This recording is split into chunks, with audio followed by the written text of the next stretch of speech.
there's so many qualifications and things, but I'm not even going to say it because she's just fantastic. I'm proud to welcome my friend. I love her. Please welcome to the stage, first speaker of the day, Diane Gibbs.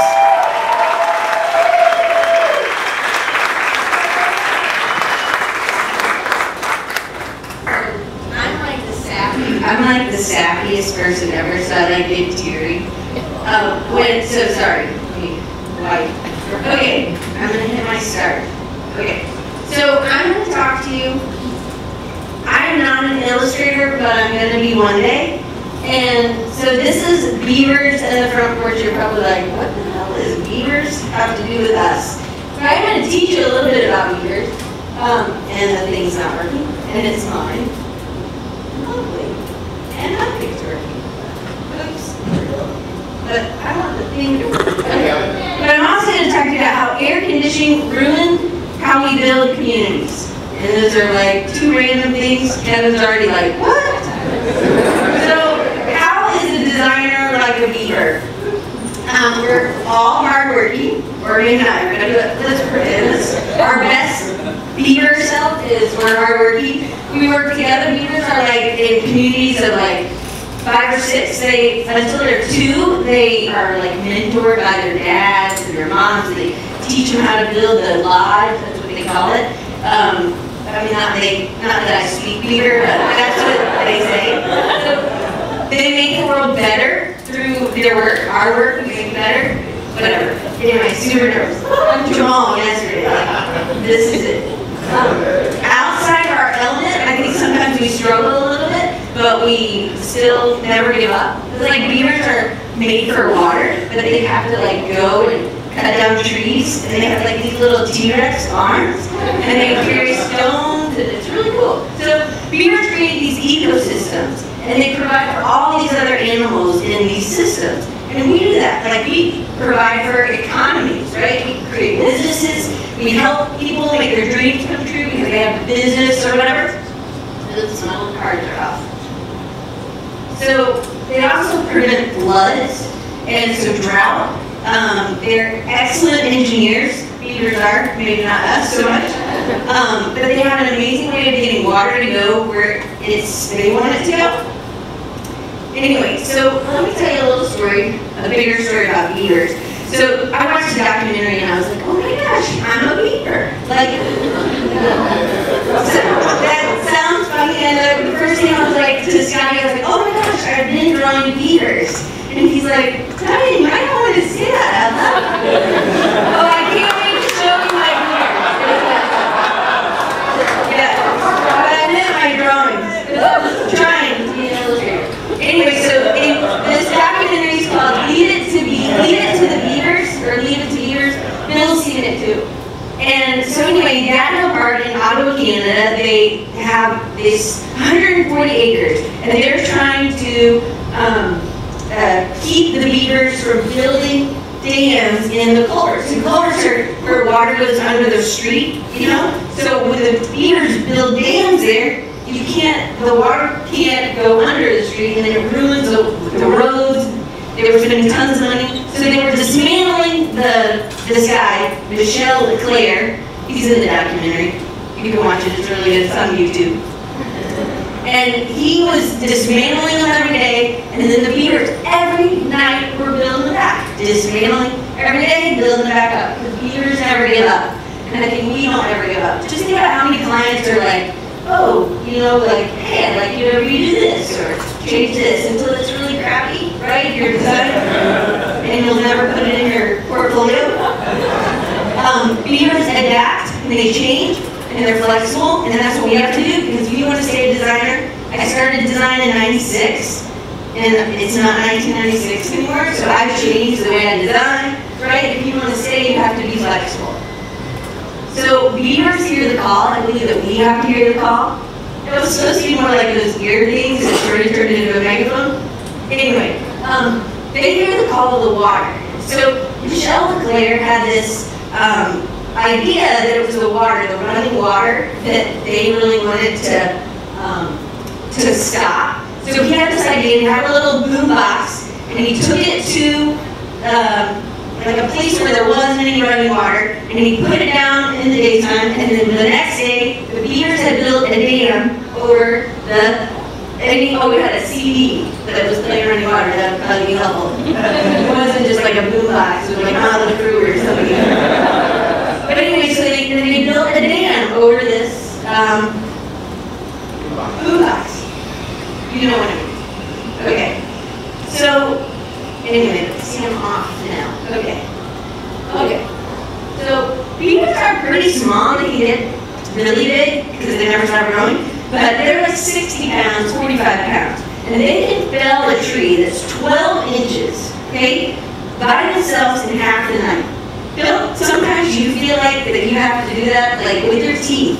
You're having to cut down a little tree, but they just don't give up. They just do it. Clearly he didn't finish this one. I think it was more than 12 inches. But they're persistent, we're persistent. We persevere, they persevere. And I think our struggles help make us stronger, and for them, they build better dams. And then they like dredge from the bottom of the pond, and they build it deeper, and they get their little T-Rex arms and put the dirt on the thing, the lodge, and they carry these little rocks. I mean, it's a really good documentary. And they have, so I also read a lot of business books. And I read Daniel Pink's Drive. Anybody read that book? Okay, great, me and Dustin. Anyway, there's a TED Talk about this Angela Lee Duckworth. And she did this study where she was interviewing people. She wanted to see who were the people that made it. Who were the people, I mean, she did like people in spelling bees or whatever. But this is West Point cadets. She took them from before they were, you have to go through boot camp. And then like to get into West Point, you have to have like a senator or a governor like give you a letter, you know, like saying you're okay to be in this military school. Anyway, so that's supposed to be a West Point cadet, and it's not clear. But anyway, so they took these people, and it was they thought, oh, is it your academics? Like if you're a really high performer in academia, or you get good grades, that you will be the one at the end that perseveres, or is it the people who are stronger physically? But they found that neither one of those were indicators for people who would make it. It was people who actually had something called grit. These were people who failed and struggled regularly, but they didn't give up, because they knew that failure wasn't forever. They just keep going. So beavers have a reputation to uphold. They're hardworking, right? Busy as a beaver, right? You've heard that? Maybe not, clearly. So I think, see a raccoon, because they're at night, get it? Like in the car. So I think, so they create ponds, they create these ecosystems for other animals, as do we when we make economies, you know, people's dreams come true. They have some weird idea for like a paper company, and then they do some crazy stuff, and you buy their paper. I think we make lives better. Your skills change the world, or at least somebody else's world. One family, right? You're changing somebody's family because you're making their stuff look so much tighter, better. So beavers do a lot of other things that I think we also do to each other. They slap their tail, and they're not just warning other beavers, they're warning frogs and turtles and birds or any fish when like a bear comes around, or wolves. They also mentor their young. The dads like take the 2-year-olds out and show them how to like place the rocks and stuff. They work together to fix problems, and then they dig deeper ponds.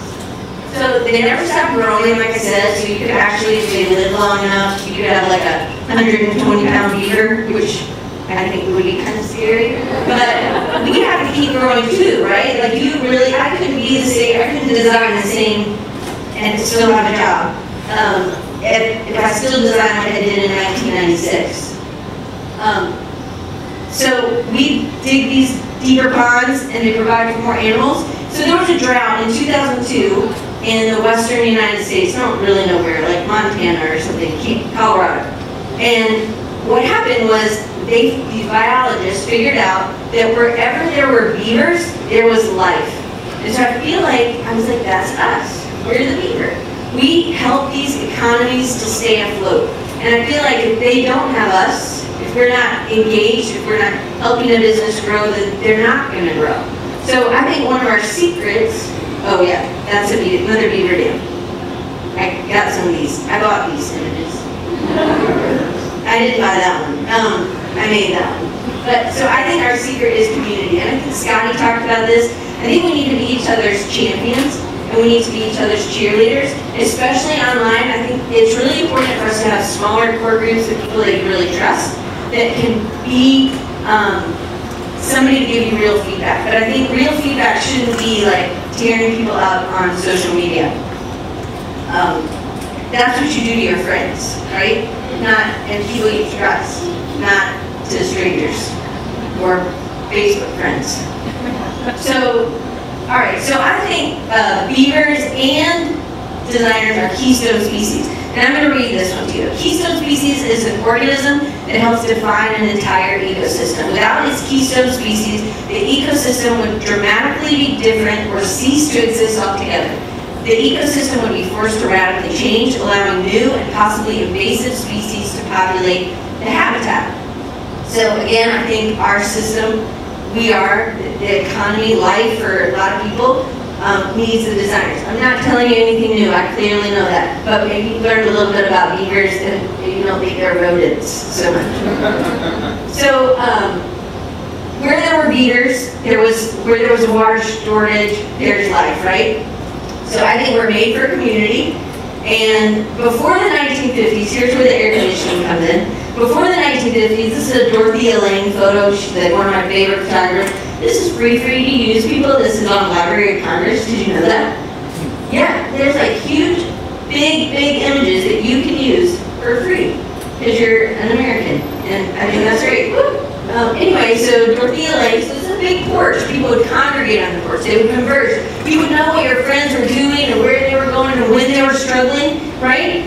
Well, after the 1950s, air conditioning became more prevalent. And so everybody kind of turned in. And the porches weren't needed. People were on their porch because it was hot, right? I'm from Mobile, Alabama, and it's hot. You people think it's been hot here? This is so nice. I've been wearing my fleece jacket all the time. So this is really what a porch looks like now. It's really just aesthetic, if you even have a porch, right? Or we might use a porch for this, that there's no like congregating with your neighbors on a porch. So this is where we congregate. In 2004, Facebook came. 2005, YouTube. 2006, Twitter. 2010, Dribble, something just for us. And then 2011 was Instagram. Making sure I'm right on my numbers here. Totally off on my cards. So I think these are the new front porch. This is where niche communities are built and they pop up and you can find these. Again, I'm not telling you anything new, but it's really important that you share and consume, not just do one or the other. You also don't have to always be perfect. A great example is Bob Ewing. He's a letterer, started in 2000 something. I don't know, I have 12 minutes, I'm good because I've got my thing. 11 minutes now, I see. Anyway, but he showed and he kept up the yucky stuff where he was from the beginning. And I think it's really important that we don't, because it gives people a chance if you're just starting. Because I believe, like what Jamal was talking about, he was sitting over here yesterday, that's why I was going to Chelsea. Back there. He was talking about that it's really important that you mentor people. But I'm 44, and my students, I'm also a teacher, I might have mentioned that, but they mentor me all the time. I think it doesn't matter, age doesn't matter. Well, maybe it will. You'll be like, please get her off the stage. So, anyway, in 2011, this is where I went to school. Anybody heard of Bo Jackson? Okay, he went to Auburn. Charles Barkley? Okay, he went to Auburn. When I moved to Colorado, when I graduated, people were like, Auburn, is that Texas? I'm like, Bo Jackson, just maybe 7 years before, because it was a long time ago, people, because I'm old, I've got my wheelchair outside. But, he went there. Anyway, so it kind of brings your world down when people have no idea where you're from, but it's okay. It's in Alabama, it's 22 minutes outside the Georgia border. I grew up in Atlanta, so I was really kind of embarrassed to be that's who we made fun of. In Georgia, we were like, oh, Alabama. And then when I moved to Alabama, they were like, who do you make fun of? I was like, who do you make fun of? Of course, they make fun of people from Mississippi. And then people in Mississippi, one of my best friends was from Passion and Perserverance, Mississippi. I was like, who do you make fun of? He's like, us. There's nobody worse than Mississippi. Anyway, it really is true. Like, I'm not lying. So, in 2011, my alma mater was hired. And I was like, oh, sweet, I would love to go back and teach at my alma mater. And I teach at a small little school in Alabama, on the Gulf Coast. This is the international sign for Gulf Coast. I keep saying that all week. Anyway, they didn't even give me an interview. I didn't get a letter like, thank you for applying. I was like, man, what did I do as an undergrad that they don't even, like, I was pretty chatty, you know, I was like, well, maybe I shouldn't have been talking so much in class, or, you know, it was like all these things, I was like, oh. So I thought, instead of like being like pissed at Auburn, I was like, man, what can I do to be somebody they would want and to make myself better? So I knew I needed community, because obviously something was wrong with me, and I knew I needed a design community. But where I was teaching, I was running a business, and I had a husband. I'm very glad my S's were in the wrong places. I had one pet and many husbands. But anyway, just one husband and pets. There was no local, there was no creative mornings, there was no AIGA, there was nothing creative. So I was like, well, and I didn't really have any time because I was running a business and doing all this stuff. That was the juggling. Anyway, so there was this, it's not in existence anymore. You know, platforms come and go. But this is Freecast, and it came, and I saw it in like May of 2012, and I started like connecting with people like on the West Coast. I started connecting with people in the Midwest. It was great. And I realized, man, maybe I could build something on this platform. And that's kind of what it looked like. So I started Design Recharge. And so my dad worked for Georgia Power. It's like your local power company, right? And so like there was this Ready Kilowatt, totally retro. Anybody know what that little Ready Kilowatt guy looked like? Okay, 2 people. Thanks, Jason. And I'm sure maybe Dustin knows. Clearly not one person. You'll have to look them up. Anyway, we had like coasters as kids that had Ready Kilowatt. So the plug was really important to me. And the plug really, if you look, it's a frowny face. And I was like, I can't have a frowny face. So I made him happy. Anyway, so I started Design Recharge, and pretty much it was kind of like this in the beginning. Me talking with my hands. My husband built me a curtain in my house so that you didn't have to see the messiness of, and he's like, what if I want to sit at my computer? Because we back to back. He's like, I don't want to be on your show. And I was like, okay, build me a curtain. And so I pulled the curtain, and so I was talking to my friend Nikki, and this is kind of how it was. So you would have like everybody who came, now this isn't necessarily the case anymore, but people would come, they're so chat, and then we would be able to show images. And I thought it was really important. So this was always really important. People come live, it's a live thing that I do. I don't have time to edit it, so it's kind of rough, I guess. I'm looking at my time. Okay, so we gotta fly through this. So there's Lenny, there's my drawing of Lenny making lemonade. But I have people on who are leaders, and up-and-comers, people who maybe you haven't heard of, who've struggled and soared, not just survived. They have a good story, and they have a purpose. They are humble, they're people with a great attitude, and they're doing something interesting to me. So I realized that some of my thing was, I was a connector. I wasn't really like light. I was more of the cord that connected, you know, the internet, right, or with everybody else. And so, this is the first time I met Jason. There's Jason. But this is a Creative South, and we were at this workshop, and it was like a printmaking. Derek Castle was right there, and he was doing this workshop. And these 2 guys are from Boston. I don't remember their names, but this is Jenny Lee. That's my friend Ann. This is Bob Ewing and Drew Hill. And this is the first time I'd ever met them. Have you ever met them? No. Okay. I knew Jason because I'd interviewed him like that. This is not at home, see no curtain. But so this is, I interviewed Jason, we were We got to be friends. I've interviewed him quite a few times. And then I got to meet these other people. So they come into conferences, meeting, talking to people, really important. So there's another year, that's what I gave him for his wedding present. I was like, are you registered anywhere? And he's like, nope. I was like, how did it ticket to Creative South? And he's like, sweet. So, happy wedding. He did bring his wife. That too. But anyway, Jason had reached out on social media, and he was like, hey guys, I think I'm going to leave the industry and go back to construction. And if you don't know what Jason Carter does, you should really check him out. But he does these tiny little stippling. And I was like, oh my gosh, your hands, you can't leave, like, you can't do construction. So I was really worried because the art he would be losing. We would be losing as a people if he didn't continue. Because sometimes it gets hard. And me and Lenny both reached out to him, like, we had a call on Saturday, and I was just like, man, you can't leave. And it really triggered something for me. Oops. Oh. It triggered something for me because I feel like there's a lot of people who aren't necessarily my age in design. And maybe a lot of women. I feel like we kind of like fall out or something.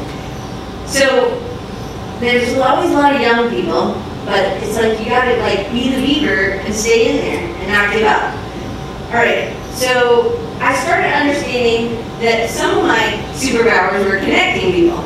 So I was like, hey man, I want to connect you with my friend Dustin. I didn't know how they would work together, I just knew I needed to connect them. And then they sold Lettering Library, and Dustin shared this yesterday. They made $30,000 in a week. Like, all of you want me to introduce you to Dustin, right?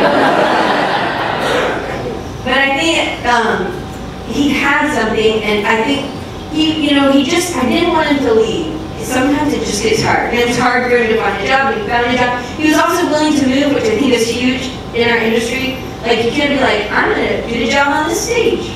Like, you have to keep moving. 5 minutes, I see. So, I think it was about understanding my superpower. But at some point, I didn't know how to use them. And I didn't really think they counted because I wasn't an illustrator. I wasn't this amazing designer. I was just, I made money for my clients. But I believe everybody has a God-given natural talent. And I also believe that what you think is everybody has isn't necessarily something that everybody has. So my superpowers are having a good memory. I try to make sure I know your name if I've met you. I read people's body language, and I think I listen well. I listen well to my clients. I also really try to listen to other people. And these are all skills you can get. And then I'm pretty good at being able to relate to people using analogies. Maybe not with the beaver today, but we'll see. So here's one that I use in school a lot. That good type is like a good bra. When it's doing its job, you don't notice it, right? You hear the message. I'm also pretty good at reading people. So one of my friends has 3 girls, and it was the first day of school, and she put this on Facebook. She's like, only one is a real smile. So I'll go ahead and zoom in for you. Which one do you think who thinks number 1 is the real smile? Okay, who thinks number 2? I mean, anybody raise their hand for number 2, let's talk. Because we got some body language. It's clear. Oops, boogers. Number 3. Alright, number 3 is the answer, people. So, that girl was a real thing. And if you kind of cover over and look at their eyes, that girl is smiling. The other, not so much. So another superpower is connecting with people or connecting people. So again, I wanted to be an illustrator, and it's something that's an internal thing that I always have to deal with, is that I don't want to, I want to be like you people, like you awesome illustrators, like I want to be you. And I'm not, and I have to be okay. Scotty said this yesterday. I was comparing myself to people who had skills that I was aspiring to have. But my superpowers are really soft skills. So I'm that kid with grit. So one of my clients, I have some crazy clients. I have a face reading client. Did you know that lawyers actually hire face readers to help with jury selection? Anyway, I'm full of really weird information. So anyway, this lady was like, have things come easy to you? And I was like, no, man. I was like a dumb kid. I was always short. Like, they were like, oh, you can't ride the ride. So I was like in 8th grade. Like, all my friends are riding like 3rd grade. I'm like on the swings at 6 Flags. That's all I really had. But I have these deep lines, because I guess I'm like always struggling, you know. And this is the only time I'm actually like proud of the deep lines in my forehead, because she's like, that's because you had to work hard. And so I'm the one with grit. You might be too. Remember, grit has to do with that long-term commitment. So 5 years ago, I had heard a podcaster say, you got to do your podcast for 5 years. So this June marked 5 years for me for doing a weekly video podcast.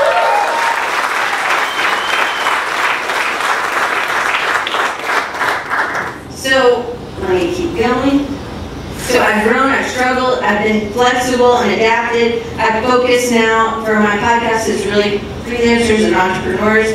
I have good luck with helping people in business, connecting people like in our business, and also connecting people with business outside. So I think if you just stay in this circle, there's circles, but you can't see them. If you just stay in this circle, then you're going to limit yourself. So it's really important that you know people outside of our industry. And I realized that her arm looks like she's cut off, like every time I see it now, but that's her tail. Anyway, so I'm working on that, right? So another call that I hear is helping freelancers and entrepreneurs who are just budding, right? But they're growing so much that they need help, but they really don't think they can afford somebody. And I started this thing called Recruiting Creatives, because I also think it's really hard to find a job, and sometimes people don't know how to get help or how to get a job. And so I think you need somebody, if you're that entrepreneur and you're in that growth factor, you need someone who's gonna you can afford, you can shape, and you can teach to kind of do what you want to do. And so I connected Dustin with Suzanne, and Suzanne works for him now full time. I connected some people, Dustin connected me with some people, and then I connected them with some people. So it's like a win-win for both people. So I'm not really looking at mid people, but I figure I should use my superpower for other people, clearly. So I think the meaning of life is to find your gift, and the purpose of life is to give it away, and that's Picasso, and I love that quote. It's not the end. I should have probably put it at the end. But would anybody here tell me that I was too old to become an illustrator? No. I don't think so, right? Like, you're never too old for that. So what are your excuses? And are these obstacles defining you? My age does not define me. So, and also we're not in competition with each other. There's enough work to go around. You don't ever hear like a plumber like, man, I hate that other plumber. He's taking the work from me. Like, there are only so many toilets plugged or something. You don't hear that. So we do that sometimes, I think, with each other. And I think instead we really need to rally around. So if you only know people that are in web design, you're a web designer, then you need to branch out so you can. So I don't do hand lettering.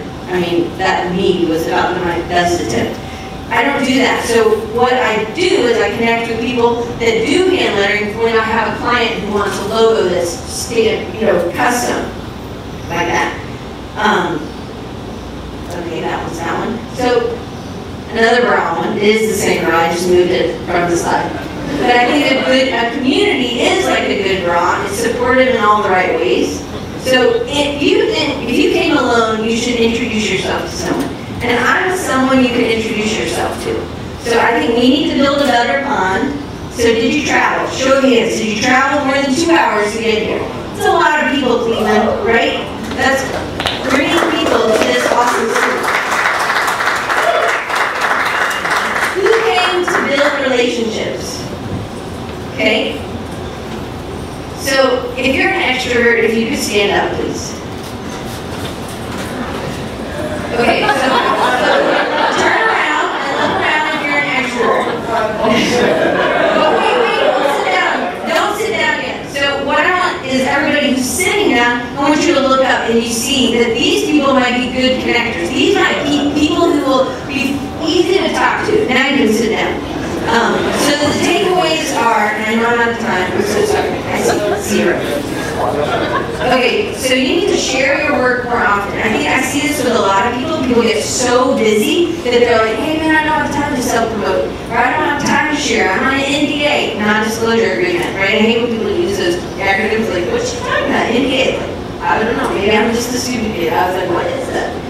Anyway, but you have to make sure that you are sharing something regularly. You've got to schedule that in. You got to be present on the front porch. You can't just like be stalking, like, right? I think you should comment. And then I also really think you should rally around people who are struggling. I mean, I think I don't think I have made you so you're like, Diane, you did it, so I didn't give up on that thing, right? But I think that it helps to know that other people struggle. So I think we should be encouraging, I think we should be positive, and I think we should keep growing because life gets hard. I'm almost done. So if you're struggling and you're feeling alone, I would love to talk to you. I'm not a counselor. But I do think like design therapy should be something. There is, somebody already has a URL, just so you know. I haven't looked. But when you feel like giving up, I think